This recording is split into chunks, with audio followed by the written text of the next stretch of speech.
அவங்க எதை செஞ்சாலும் வெற்றி அடைவார்கள். அப்ப ரிஷபராசிக்காரர்கள்லாம் தயக்கங்கள் விடுபடும். திருமண ஆகி குழந்தை வாக்கியத்தை எதிர்பார்க்கக்கூடியவர்களுக்கு புத்திர பேரு கண்டிப்பாக கிடைக்கும். நிறைய பேருக்கு காதல் திருமணங்கள் கூடி வருங்க. இதுக்கு முன்னாடிலாம் வீட்டுல எவ்வளவோ பேசினாலும் சரி, அண்ணா 3 வருஷம் பேசுறோம் 4 வருஷம் பேசுறேன்னு, கல்யாணம்னு பேச்செடுத்தா தடையாகுதுன்னு அப்படின்னு நினைச்சிட்டு இருந்தவங்களுக்கு எல்லாம் திருமண பந்தம் அமையும். புதிதாக அறிமுகமாகக்கூடிய நபர்களால் இவருடைய வாழ்க்கையில் நல்ல ஆதாயங்களை இறைவன் ஏற்படுத்துவார். யாமிருக்க பயம் என் நேயர்கள் அனைவருக்கும் அன்பார்ந்த வணக்கம். இந்த குருப்பெயர்ச்சி சிறப்பு பலன்கள் இந்த நிகழ்விற்கு உங்களை வரவேற்பதில் பெருமகிழ்ச்சி அடைகின்றோம். யாமிருக்க பயம் என் திரு அருண்குமார் அவர்களை வரவேற்கலாம். வணக்கம். வணக்கம். ரொம்ப மகிழ்ச்சி உங்களை சந்திக்கும் போது. பல பேருக்கு நம்பிக்கை வந்திருக்கும். இப்பவே கமெண்ட்ஸ்ல ஓம் முருகா அப்படின்னு கொடுத்துட்டு இருப்பாங்கன்னு நினைக்கிறேன். நம்மளுடைய இன்றைய இந்த பதிவு அப்படின்றது ரொம்ப முக்கியமானது. வாக்கிய பஞ்சாங்கப்படி குருப்பெயர்ச்சி பலன்களை நம்ம பார்க்க போறோம். இப்ப பார்வைக்குன்னு ஒரு பவர் இருக்கு அப்படின்றது எல்லோருக்குமே தெரியும். காதலியினுடைய கடைக்கண் பார்வை நம்ம மேல விழுமா அப்படின்னு நம்ம பார்ப்போம். மனிதர்களுக்கே அப்படி இருக்கும் பொழுது கிரக நிலைகளினுடைய பார்வைக்கு வித்தியாசம் இருக்கு. சனி பார்வைனா ஒரு பயம் வருது, குரு பார்வைனா ஒரு மகிழ்ச்சி வருது. இந்த இரண்டிற்கும் உள்ள வேறுபாடு சொல்லுங்க. குரு பார்வை அப்படின்றது எவ்வளவு முக்கியம்? குரு பாத்தீங்கன்னா சுபத்துவமான கிரகம். ரொம்பவே நல்ல மனிதர்களுடைய பார்வை. இப்ப நம்மளே மனிதர்கள்ட்ட பேசும்போது பழகும் போதெல்லாம் நல்ல மனிதர்களோட இருக்கும் பொழுது ஒரு நல்ல விதமான உணர்வுகளை நம்ம ஃபீல் பண்றோம். ஒரு டாக்ஸிக்கான பீப்புளோட நம்ம பேசணும்னா அந்த என்விரான்மெண்ட்டே நம்மளை போட்டு பாடாப்படுத்தி எடுத்துரும்.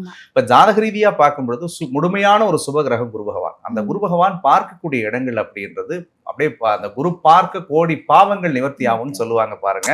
அப்ப எந்தெந்த இடத்துல எல்லாம் பிரச்சனைகளும் போராட்டங்களும் வலிகளும் ஒருவருடைய ஜாதகத்தில் இருக்கிறதோ, இந்த குரு அந்த இடங்களை பார்க்கக்கூடிய காலகட்டம் வரும் பொழுது அந்த வலிகள் அத்தனையும் தானாக மாறும். அவர்கள் பாவங்களே செஞ்சிருந்தாலும் கூட நீங்க அழகா சொன்ன மாதிரி ஒரு காதலன் காதலியை பார்க்கக்கூடிய நிகழ்வு நடக்கும் பொழுது ஏற்படக்கூடிய சந்தோஷம் மாதிரி இந்த குரு பார்க்கக்கூடிய இடங்கள் நிச்சயமாக புனிதத்தன்மை அடையும். அப்படிப்பட்ட ஒரு பார்வை எங்க மேல விழாதா அப்படின்னு யாமிருக்க பயம் என் நண்பர்கள் எல்லாருமே பார்த்துட்டு இருப்பாங்க. இப்ப கமெண்ட்ஸ்ல கொடுத்துட்டு இருப்பாங்க, வலி மட்டும்தான் மிச்சம், உயிர் மட்டும்தான் இருக்கு அப்படின்ற கமெண்ட்ஸை நம்ம பார்க்கிறோம். இது எல்லாவற்றிற்கும் நிவர்த்தி தரும் வகையில வாக்கிய பஞ்சாங்கப்படி வரக்கூடிய இந்த குரு பெயர்ச்சி பலனை பத்தி சொல்லுங்க. எந்த நேரத்துல அது நிகழப்போகுது, அதை பற்றி ஒரு விளக்கம் கொடுங்க. வாக்கிய பஞ்சாங்கப்படி பார்த்தோம்னா குரு பகவான் வைகாசி மாதம் 13ஆம் தேதி அன்னைக்கு, இங்கிலீஷ் படி பார்த்தா மே மாதம் 26ஆம் தேதி இப்பொழுது இருக்கக்கூடிய மிதுன ராசியிலிருந்து தன்னுடைய அடுத்த வீடு உச்ச வீடான கடகராசிக்கு பயிற்சி ஆகிறார். இந்த குரு பெயர்ச்சி கிட்டத்தட்ட 12 வருஷத்துக்கு பிறகு நடக்கக்கூடிய ஒரு விசேஷமான பெயர்ச்சி அப்படின்னு சொல்லலாம். ஏன்னா குரு உச்சம் அடையக்கூடிய ஒரே ஒரு வீடு கடகராசி தான். இப்ப குரு உச்சமா இருக்கும் பட்சத்துல தட் மீன் இப்ப நம்ம பாக்கெட்லயே ஒரு 10,000 பணம் இருந்துச்சுன்னா நாம் செலவு பண்ணக்கூடிய விதங்கள் வேறு மாதிரி இருக்கும், நம்மளுடைய மனநிலைகள் வேறு மாதிரி இருக்கும். இப்ப குரு பகவான் ஒரு புத்துணர்வான இடத்துக்கு, ஒரு குதூகலத்தை தரக்கூடிய இடத்துக்கு தன்னுடைய உச்ச பார்வை பலத்தோடு ஆட்சி பலத்தோடு அமரும் போது 12 ராசிக்காரர்களுக்கும் அவர் பார்க்கக்கூடிய இடத்தினுடைய பலன்களை அள்ளி கொடுப்பார்.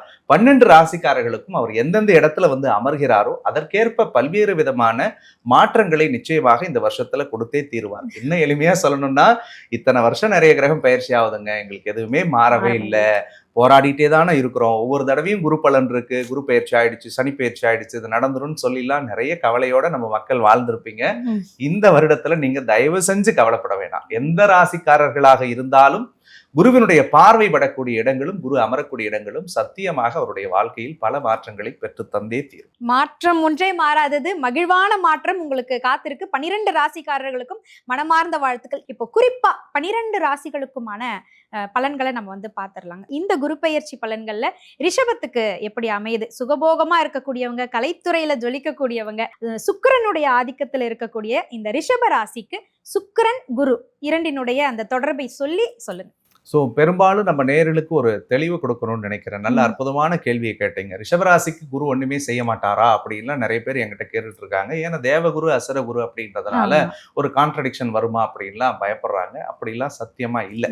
தகப்பன்ல யாருப்பா, நண்பன்ல யாரு நல்லவன் கெட்டவன் கேட்கிற மாதிரி குரு அப்படின்றது உங்களுடைய தந்தையை போன்றவர். உங்களுக்கு எப்படி அவர் நீ நல்லவனா இருந்தாலும் கெட்டவனா இருந்தாலும் அவருடைய நல்ல விஷயங்களை அவர் செய்துத்தான் தீர்வார். அப்படி பார்த்தா ரிஷபராசிக்காரர்களுக்கு குரு திசை 16 வருஷம் ஒன்றும் செய்யாம போயிடுமா? அல்லது தனுசு ராசி மீன ராசிக்காரர்களுக்கு சுக்கிரதசை 20 வருஷ காலங்கள் அவங்களை ஒண்ணுமே செய்யாம போயிடுமா? அப்படி கிடையாது. உங்களுடைய சுயஜாதகத்தில் குரு பகவான் ஸ்ட்ராங்கா இருந்தா நல்லதுதான் செய்வார். குரு ரிஷபராசிக்காரர்களை பொறுத்த வரைக்கும் ரொம்ப அற்புதமான இடத்தை பாக்குறாருங்க. இது வரைக்கும் 2ல இருந்த குரு தன்னுடைய அடுத்த வீடான 3ஆவது இடத்துல உச்சமடைகிறார். 3ஆம் இடம் ஒரு ஜாதகனுக்கு முயற்சி, முயற்சி. அவங்க எதை செஞ்சாலும் வெற்றி அடைவார்கள். அப்ப ரிஷபராசிக்காரர்கள்லாம் தயக்கங்கள் விடுபடும்.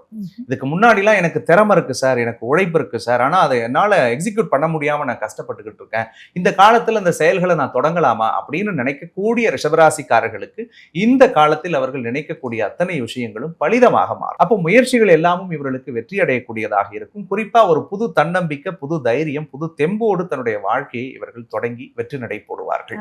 நண்பர்களால் ஆதாயம் கிடைக்கும். விலகி போனவங்களா இவங்களை தேடி வந்து இப்ப ஒன்றிணையக்கூடிய சூழல்கள் இவருடைய ஜாதகப்படி இருக்கிறது. வார்த்தைகள்ல இருந்த தடுமாற்றங்கள் அத்தனையும் மாறுபடும்.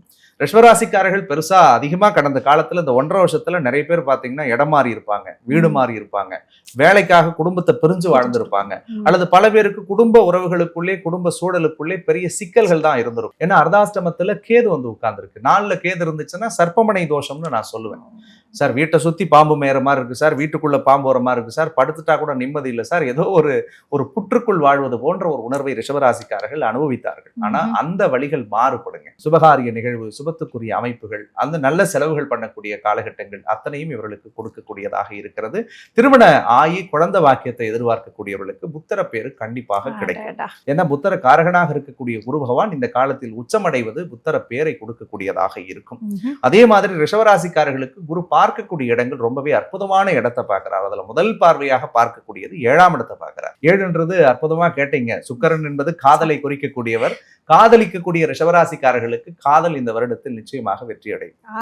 நிறைய பேத்துக்கு காதல் திருமணங்கள் கூடி வருங்க. இதுக்கு முன்னாடி எல்லாம் வீட்டுல எவ்வளவோ பேசினாலும் சரி, அண்ணா 3 வருஷம் பேசுறோம், 4 வருஷம் பேசுறேன்னு, கல்யாணம்னு பேச்செடுத்தா தடையாகுதுன்னு அப்படின்னு நினைச்சிட்டு இருந்தவங்களுக்கு எல்லாம் திருமண பந்தம் அமையும். ஏற்கனவே பிரிஞ்சு வாழ்ந்த தம்பதியர்களா இருந்தாங்கன்னா கண்டிப்பா அவங்க ஒண்ணு சேருவாங்க. அதே மாதிரி விவாகரத்து வரைக்கும் போனவங்க கூட காம்ப்ரமைஸ் பண்ணி நம்ம ஒன்னா சேர்ந்து வாழலாமா அப்படின்ற வார்த்தைகளையும் கடவுள் அவர்களுக்குள் ஏற்படுத்துவார். கூட்டு தொழில் சார்ந்த விஷயங்கள் இவர்களுக்கு அனுகூல பிராப்தத்தை ஏற்படுத்தும். புதியவருடைய வருகை இவர்களுக்கு மிகுந்த பலத்தை ஏற்படுத்தும்.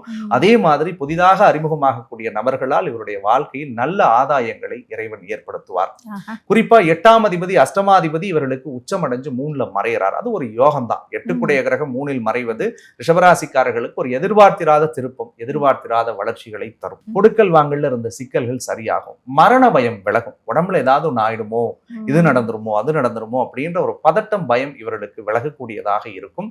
நீண்ட நாட்களா வர வேண்டிய வாரா கடன் இவர்களுக்கு வந்து தீரும். 9ஆம் இடத்தில் அப்பாவுக்கு இருந்த மருத்துவ செலவு எல்லாமே சரியாகும். ஏற்கனவே தந்தையோடு முரண்கள் கடந்த 3 வருஷத்துல ரிஷபராசிக்காரர்கள் அப்பாவோட மிஸ் அண்டர்ஸ்டாண்டிங்ல இருப்பாங்க, அல்லது அப்பாவோட வீட்டுல இருந்து கூட நிம்மதியா வாழ முடியாது அவங்களால.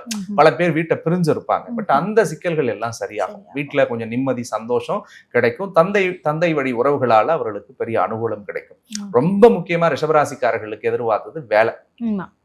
ஏன்னா 10ல சனி 10ல ராகு இருந்த காலகட்டம்லாம் ரிஷபராசிக்காரர்கள் கௌரவத்துக்காக வேலை பார்த்துக்கிட்டு இருந்தாங்க. 2.5 வருஷமா இன்னைக்கு எடுத்துருவாங்களோ, நம்மள நாளைக்கு எடுத்துருவாங்களோ, இல்லை இன்னைக்கு இந்த கம்பெனி மாறிடுவோமோ, நாளைக்கு மாறிடுவோமோ, இப்படிதான் குழப்பத்திலே இருந்தாங்க.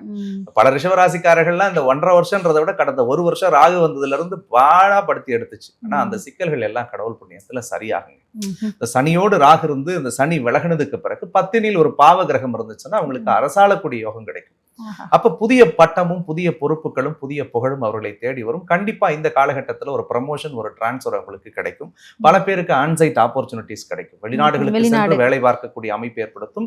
வெளிநாடு தொடர்பான பல விஷயங்கள் இவர்களுக்கு சாதக பலன்களை பெற்றுத்தரும். அங்கே வசிக்கக்கூடியவர்களாலோ அல்லது அந்த மொழி பேசக்கூடிய நபர்களாலோ இவங்களுக்கு ஒரு லைஃப்ல ஒரு பெரிய கிரௌத் கிடைக்கும். ஸோ பொருளாதார ரீதியாகவும் பல முன்னேற்றத்தையும் கடவுள் தருவார். குறிப்பா இந்த கடனால பல பேர் வந்து மறைமுக வாழ்க்கை, மறைந்த வாழ்க்கை தான் வாழ்ந்திருக்காங்க ரிஷபத்துல. அவங்களுக்கு இந்த கடன் பிரச்சனை தீர்வு எப்படி இருக்கும்? நிச்சயமாக இந்த கடன் பிரச்சனைகள் இருந்து அவர்கள் தீர்வார். ஏன்னா 8ஆம் அதிபதி 3ல் மறையக்கூடிய காலகட்டம் என்பது கெட்டவன் கெட்டிடில் கிட்டிடும் ராஜயோகம்னு நம்ம எடுத்துக்க முடியும். ஏன்னா குரு மறையிறது தப்புதான். ஆனா இவர்களுக்கு 8 கிரகமே மறைந்திருக்கிறார் அப்படின்னும் பொழுது அது கண்டிப்பாக அந்த கடன் சுமை, இந்த பொருளாதார நெருக்கடி, இந்த பேங்க்ல லோன் வாங்கி கட்ட முடியாத பெரிய சிக்கல்கள், இந்த செக் பவுன்ஸ் ஆன விஷயங்கள், இதெல்லாம் கொஞ்சம் இவர்களுக்கு சாதகமான தீர்ப்புகளை பெற்றுத்தரும். கடன் சுமைகளை படிப்படியாக அடைப்பார்கள். நீங்க கேட்ட மாதிரி மறையோட வாழ்க்கை முடிந்து அவர்கள் கொஞ்சம் ஒரு தெளிவான வாழ்க்கைக்குள்ள வரக்கூடிய நிலையை ஏற்படுத்துவார். 11ல் சனி இருக்கிறதுனால மட்டும் பண விஷயங்கள், பண விவகாரங்கள்ல கொஞ்சம் நிதானம், கவனம் எச்சரிக்கை தேவைப்படுகிறது. விரலுக்கேத்த வீக்கத்தோட வாழ கத்துக்கிட்டாங்கன்னா இந்த வருடம் முழுக்க குருவினால் பெரிய நல்ல பலன்கள் மட்டும்தான் அவர்களுக்கு காத்திருக்கு. இவ்வளவு விஷயங்கள் அவங்களுக்கு நம்ம வந்து எடுத்து சொல்லியிருந்தாலும் சில விஷயங்கள்ல நீங்க கொஞ்சம் கவனமா இருந்தீங்கன்னா உங்களை இன்னும் நீங்க வந்து வளர்த்துக்க முடியும் அப்படின்னு எந்தெந்த விஷயங்களை சொல்லலாம்? ரிஷபராசிக்காரர்களை பொறுத்த வரைக்கும் 4ஆம் இடத்துல கேது இருக்கிறதுனால தாயினுடைய உடல் நலத்துல கொஞ்சம் கவனமா இருக்கணும். அம்மாவோட கருத்து வேறுபாடுகள் வரும். அம்மா எது சொன்னாலும் தயவு செஞ்சு இந்த காலகட்டத்துல கொஞ்சம் மதிச்சு நடங்க. அப்படி இல்லாட்டி அவங்க உங்களை நினைச்சு சங்கடப்படுவாங்க. வண்டி வாகன போக்குவரத்துல கொஞ்சம் கவனமா இருக்கணும். தொலைதூர பயணங்கள் போயிட்டு வரும்பொழுதெல்லாம் கொஞ்சம் கான்சியஸா இருக்கு. நேற்றுக்கு 100 கிலோமீட்டர்ல வண்டி ஓட்டினது இன்னைக்கு ஒரு 80 கிலோமீட்டர் வேகத்துல போங்க அப்படின்னு நான் சொல்லுவேன். அதே மாதிரி தொழில்முறை சார்ந்த விஷயங்கள்ல அகலக்கால் வைக்க வேணாம். யாரை நம்பியும் பெரிய முதலீடுகளை செய்யாதீங்க. இவர் பாத்துக்கிறேன்னு சொன்னாரு, அவர் 100 ரூபா கொடுங்க 1000 ரூபாய் பண்ணி தரேன்னு சொன்னாரு அப்படின்லாம் அந்த மாதிரியான விஷயங்கள்ல தயவு செஞ்சு போக தேவையில்லை. 10ல ராகு இருந்து என்னதான் நல்லதை செய்யும்னு நானே சொன்னாலும் ராகு கேதுவோட வேலை ஒரு நிலையில்லாத தன்மை தான். அப்போ ஒரு டைலமோலே வச்சிருக்கும் வேலையில. அப்ப நவம்பர் 13ஆம் தேதி வரைக்கும் இந்த வேலை சார்ந்த விஷயங்கள்ல தொழில் சார்ந்த விஷயங்களில் வரக்கூடிய மாற்றம் உங்களுக்கு நல்ல மாற்றமா இருக்கணும். நீங்க பிரார்த்தனை பண்ணிக்கணும். அங்கேயே யாராவது உங்களுக்கு சில அழுத்தங்களை கொடுத்தாலும் கொஞ்சம் அடங்கி போறதுல தப்பு கிடையாது. ஒரு 4 மாதம் ஒட்டிக்குமே அது மட்டும் கொஞ்சம் அமைதியா இருந்துட்டா போதும். மற்றபடி ரிஷபராசிக்காரர்கள் மிகுந்த வெற்றியை பெறக்கூடியவர்களாக இருப்பார்கள். நிச்சயமா காதல் கைகூடி வரும்னு சொல்லியிருக்காங்க. மனம் நிறைந்த வாழ்த்துக்கள். இவங்க வழிபட வேண்டிய தெய்வம் குரு பெயர்ச்சிக்கு பிறகு தொடர்ந்து எந்த இறைவனை இவங்க கெட்டியா இறுக்கமா பிடிச்சுக்கலாம்? ரிஷபராசிக்காரர்களை பொறுத்த வரைக்கும் பெண் தெய்வ வழிபாடு இவர்களுக்கு மிகுந்த பலன் தரக்கூடியதாக இருக்கும். அம்பாள், துர்க்கை, காளி அந்த மாதிரி பெண் தெய்வ வழிபாடு எந்த சாமியை வேணாலும் இவங்க மனதார கும்பிடலாம். முடிஞ்சா வெள்ளிக்கிழமை அன்னைக்கு காலையில 6 to 7 வரக்கூடிய சுக்கிர ஓரையில் போயிட்டு அந்த கோவில்ல வழிபடுறது ரொம்பவே நல்லது. பல பேர் கோயிலுக்கு போக முடியல சார் அப்படின்னா வீட்டு பூஜை அறையிலே இருக்கக்கூடிய அம்பாள் படத்திற்கு மனமுருக ஒரு காமாட்சி அம்மன் விளக்கை ஏற்றி வச்சு ஒரு வத்தி கொளுத்தி வச்சு இவங்க பிரார்த்தனை பண்ணாலே போதும். இந்த வருடம் முழுக்க அவர்களுக்கு நிச்சயமாக நல்ல வருடமாகவே அமையும். மிக்க மகிழ்ச்சி. சுக்கிர ஹோரை காலையில 6 இருந்து 7 மணிக்குள்ள உங்க வீட்டுல இருக்கக்கூடிய பூஜை அறையிலேயே இருக்கக்கூடிய பெண் தெய்வங்களை வழிபட்டு உங்களுடைய வாழ்வு சிறக்க எங்களுடைய மனம் நிறைந்த வாழ்த்துக்களை தெரிவிக்கிறோம். இப்போ எங்களுக்கு என்னன்னா வழிபாடு செய்யணும், எளிமையா செய்யணும், எங்களுக்கும் இறைவனுக்குள்ள மட்டும் அந்த தொடர்பு இருக்கணும். அந்த மாதிரி எளிமையா இந்த குரு பெயர்ச்சி நடக்கக்கூடிய அந்த தினம் என்ன மாதிரியான ஒரு எளிய வழிபாடு செய்யலாம்? எந்த ஆலயத்திற்கு செல்லலாம்? குரு பெயர்ச்சியை பொறுத்த வரைக்கும் பெரும்பாலும் நான் சொல்லக்கூடியது தன்னுடைய இஷ்ட தெய்வ கோயிலுக்கு போயிட்டு வழிபடுறது நல்லது. ஏன்னா அவங்க மனசுக்கு பிடிச்சி அவங்க கும்பிடுற கடவுளை தான் தன்னுடைய குருவாக நினைத்து அவர்கள் அத்தனை உத்தரவும் கேட்கறாங்க. எனக்கு முருகனை பிடிக்குது, குரு பெயர்ச்சிக்கு நான் முருகன் கோயில் போறேன். அம்பாளை பிடிக்கிறவங்க அம்பாள் கோயில் போவாங்க. அந்த மாதிரி அவர்களுக்கு மனதிற்கு பிடித்த இஷ்ட தெய்வத்தினுடைய திருக்கோவில்களுக்கு அந்த குரு பெயர்ச்சி அன்னைக்கு போயிட்டு ஒரு 2 அகல் தீபம் குரு பகவானை நினைத்து, குருவாக உங்களுடைய இஷ்ட தெய்வத்தை நினைத்து ஆத்மார்த்தமாக இந்த குரு உச்சத்துக்கு வரார், எங்க வாழ்க்கையும் உச்சமடைய வைங்க அப்படின்னு சொல்லி அவர்கள் மனதார நீங்கள் பிரார்த்தனை செய்யும் பொழுது நிச்சயமாக மேன்மைக்குரிய பலன்களை கடவுள் கொடுப்பார். உண்மையிலேயே தகப்பனுக்கே பாடம் சொன்ன ஞான குருவாய் திகழ்ந்தவர் தான் முருகப்பெருமான். அவருடைய தீவிர பக்தர் நீங்க. அருண்குமார் அவர்கள் குரு பெயர்ச்சி அன்று எந்த ஆலயத்தை தேர்வு செய்து செல்வார்? சென்னையில இருந்தா எந்த ஆலயத்துக்கு போவீங்க? இல்ல நம்ம தமிழ்நாட்டுல எந்த ஆலயத்திற்கு போவீங்க? முருகர் ஆலயம். குரு பெயர்ச்சி முருகன் ஆலயத்துக்கு போகணும்னு நினைக்கிறத விட நான் குரு பெயர்ச்சி ஆகிற அன்னைக்கு சிவபெருமானுடைய திருக்கோவிலுக்கு சென்று வழிபடுவது என்னுடைய வழக்கம்.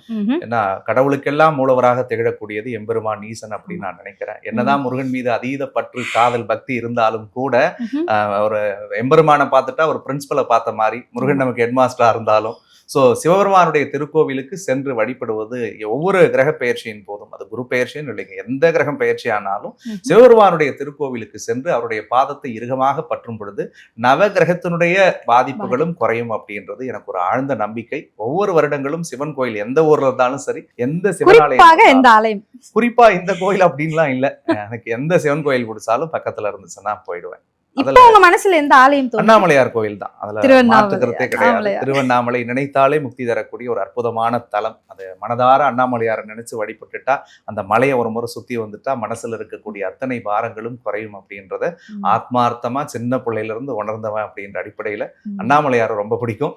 அதனால அண்ணாமலையார் திருக்கோயில் செல்றது வழக்கம். அண்ணாமலையாரை மனசுல நினைச்சுக்கிட்டு நீங்க அந்த ஆலயத்திற்கு குரு பெயர்ச்சி தினத்தன்றுதான் செல்ல வேண்டிய அவசியம் இல்லை. நெரிசலில் சிக்கி அங்கு போய் வந்து கஷ்டப்படுறதை விட்டுட்டு பக்கத்துல இருக்கக்கூடிய சிவன் ஆலயத்திலேயே அண்ணாமலையாரை நினைச்சுக்கிட்டு சுத்தினீங்கன்னா அங்கிருந்து இறங்கி வந்து அவர் உங்களுக்கு நிச்சயமா அருள் செய்வாரு. வாய்ப்பு கிடைக்கும் போது ஐயா சொன்னது போல திருவண்ணாமலை போய் கண்டிப்பா ஒரு முறை தரிசனம் செய்யுங்கள். இந்த உச்சகுரு பெயர்ச்சிக்கான 12 ராசிகளுக்குமான பலன்களையும் பொது பலன்களையும் ரொம்ப அழகா எடுத்து சொல்லிங்க.